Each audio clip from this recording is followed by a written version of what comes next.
Oh, yeah, he's back. Time for more of the Rod Pedersen Show. Okay, we are back. Thanks, everybody. It's episode 181 of Canada's only live morning sports talk show. Thanks for chiming in. We got a humdinger on the go over in Moose Jaw Mosaic Place. They are in the 10th end of that tiebreaker.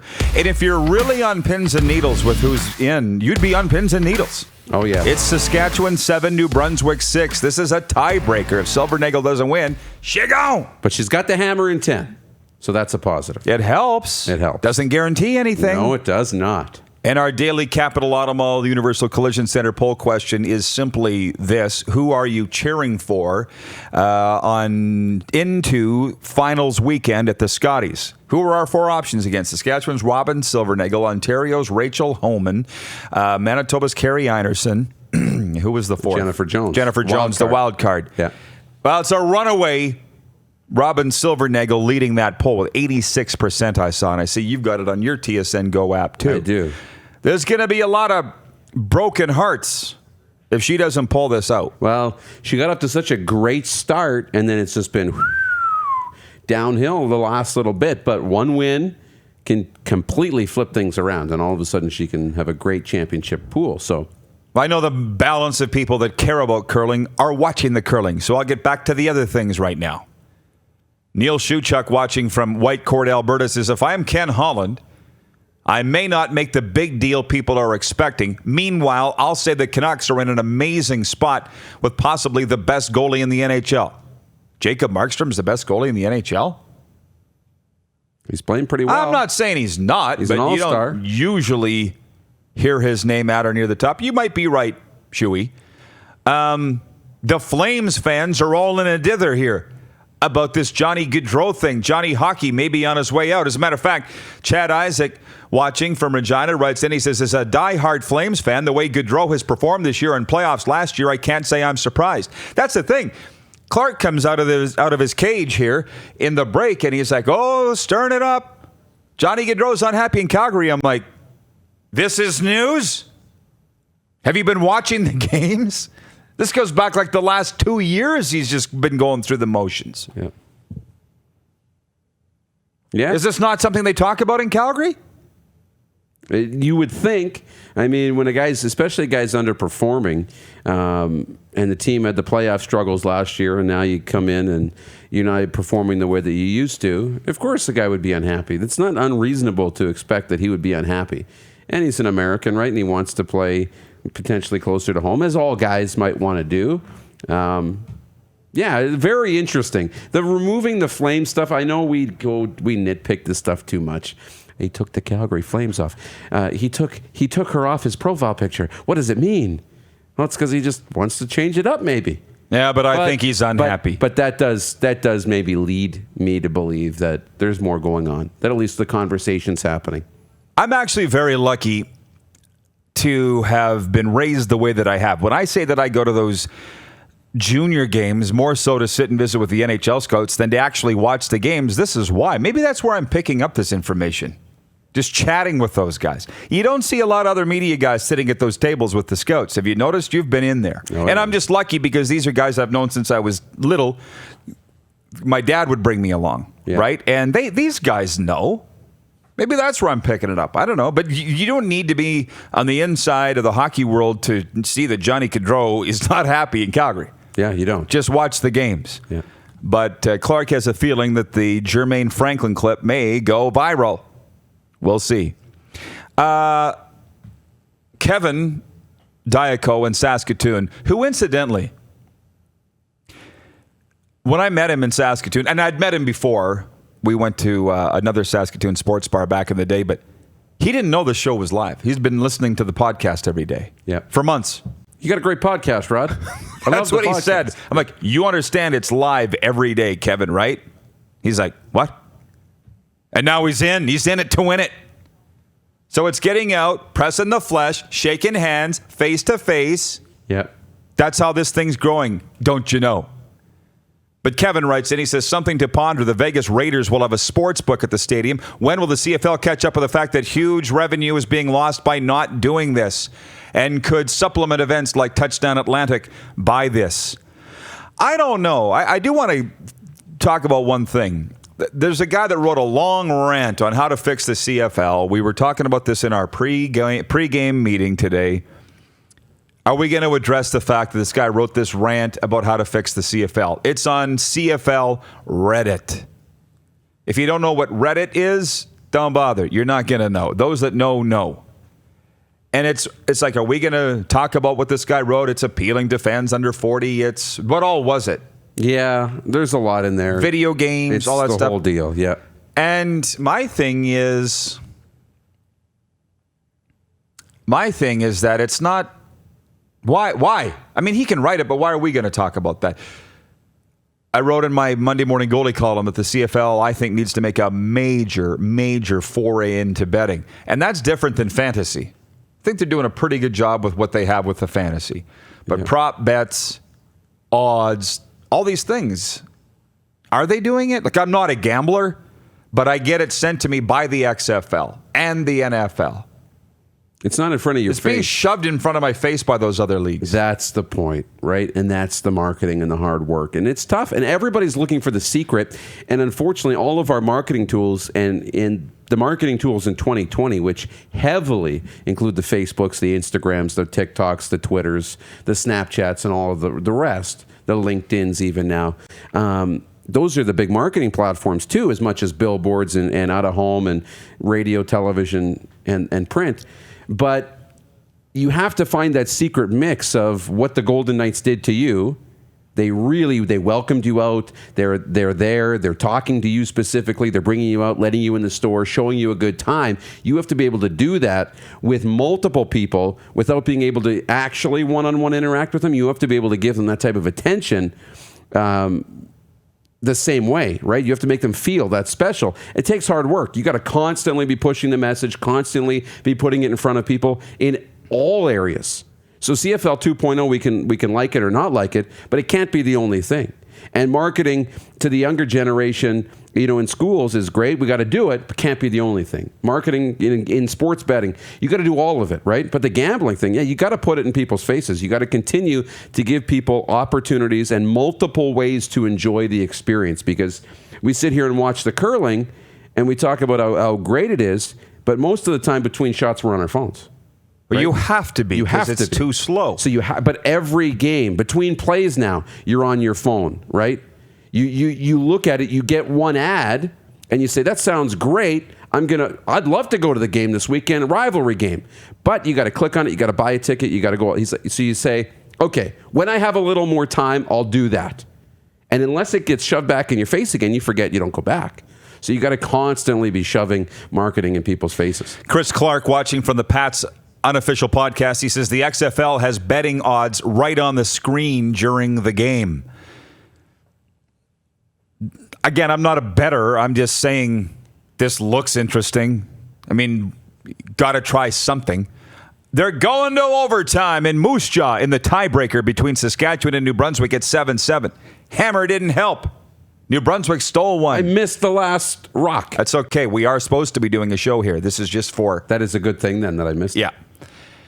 Tyler Gross, our sales manager, has written in. He says, I need the RP show bump to get into Wendell Clark's before 11 a.m. Can you help me, please? Oh, I see. We'll tell the people inside Wendell Clark's who are watching. Can you open the door for Tyler, please?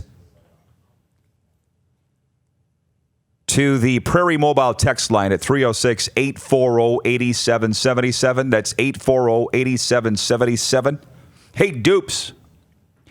Riders just signed DeMarcus Ayers. The XFL Guardians cut him loose.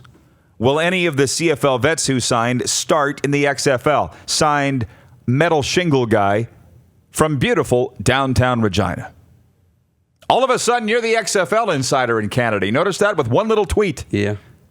Been paying attention, I'm good. No, will the Canadian guys start in the XFL? Is that the question? The CFL guys start. CFL guys, will they start? Not right away.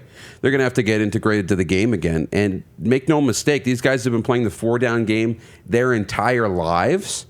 They're still going to need to adjust back to the 4-down game. They're going to have to adjust to it and then all the new rules.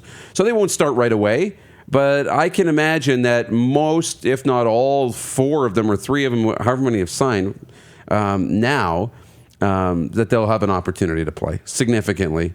And then you hope that there's an opportunity for them to come back. But going to the XFL doesn't guarantee anything. And as a CFL team, are you going to keep a starting, because these are all starting caliber players that are going. And that's why it's a big deal. Are you going to keep a starting tackle position open going into training camp, hoping one of these guys isn't going to get hurt, isn't going to enjoy playing down there, isn't going to get a bump in revenue or sign a sponsorship deal or anything, and hope that they come back, that they want to come back? I don't know. You're going to fill your spots. So these guys have to hope that something opens up.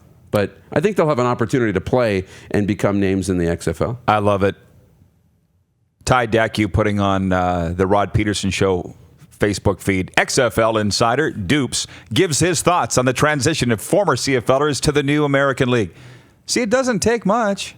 Yeah, but now, expectations versus reality. Now we got to put in the work. Now you're going to see me on my phone all afternoon talking to folks in Tampa Bay and LA. And what's wrong with that? I'm going to enjoy it. As I said to you last night when you were marveling over the reaction to your tweet, I said, see, you got to put them on the table. Sometimes they get crushed. Yeah, sometimes they get crushed. It's just so you know, that's why a lot of people don't want to do it. Yeah. Derek Dennis, by the way, if you follow him on Twitter, he made an interesting comment. I think it was last night. Man, I forgot how small these fields are back home. Yeah.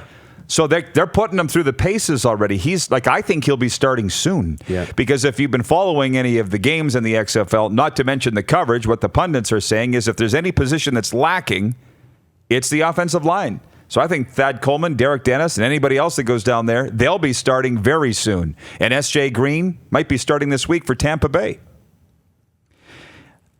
Stephen Jacobson, I said, in Minot, he wrote in.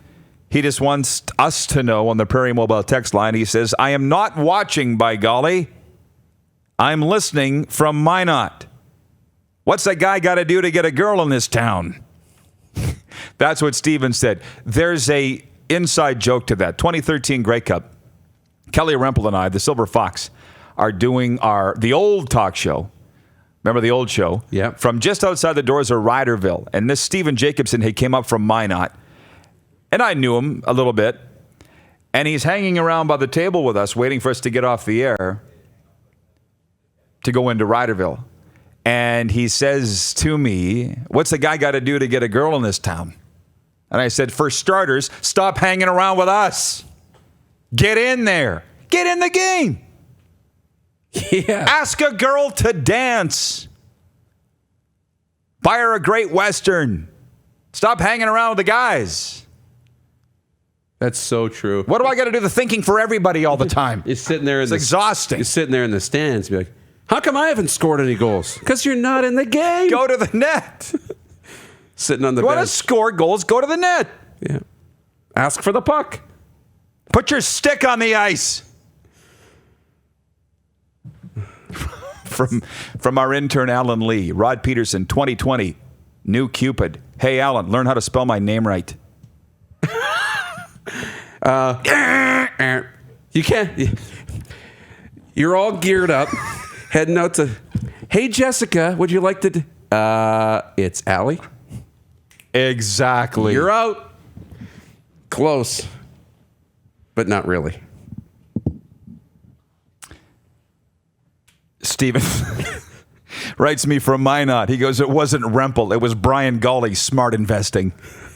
That's hilarious. Back to that CFL Reddit column on how to fix the CFL. This were the guys' 5 points. 1, connecting to fans under 40, social media, gaming, etc. 2, adjusting how TSN presents the league. 3, lack of exposure countrywide. 4, fix the player contracts, i.e. roster stability. And 5, lack of identity/control public narrative. Well, they're trying to control the public narrative, and it's not working. So I like the column, and I'm with it. But do you think TSN likes to be told that you don't like their game broadcasts, or the CFL likes to be told that you don't like their marketing? Like, it's cool for this guy to write it. It's all good. I'm not getting into it. we're marketing our show. We're marketing this. This is our team. What they do, frankly, is their business. And that's what we've been kicking around for hours. Mm-hmm. It is. And we all want to play a part in this. We all want to see a healthy, prosperous Canadian Football League. Helps us, keeps us having great content to talk about. We have great relationships with the teams and the players and the league. But we also have to, be honest when we see, mistakes that are being made or see things that we think can be improved. But, they want the same things. We all want the same things, right? And that's what makes the world go round and the positivity continue to grow. So, everybody can be marketing better. Everybody can be making more money. It's a new world. It's an interesting world because nobody really has it figured out.